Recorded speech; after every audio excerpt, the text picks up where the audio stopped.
In our English Bible, the first three words are in the beginning, but the original Bible was written in Biblical Hebrew. So the first word was actually Bereshit. Excuse my pronunciation on all of these. I'm also not a linguist. I had to look all this up. So the word Bereshit, each letter of that word corresponds symbolically to an idea, a word, a concept. So the first letter, Bet, means house, container, beginning, duality. I love that this also means duality because I always see God as singularity, right? God is the way, Jesus is the way, the truth, and the life. It's one, it's creation, it's a single place, point, energy, source, whatever you want to call it. But the second that creation came into being, the second that God created, it was no longer just the creator, but it was actually the creator and the created, or the creation. So the second that creation happened, everything entered into duality. And it's greatly how our minds work and our egos work, but I won't get too much into that, but that's why we have a left and a right hemisphere, and things get tricky. The second letter of this first word is Resh, which is head or chief.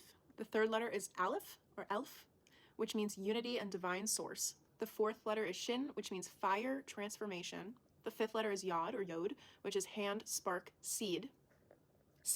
And the sixth letter is Tav, which is mark, completion, covenant.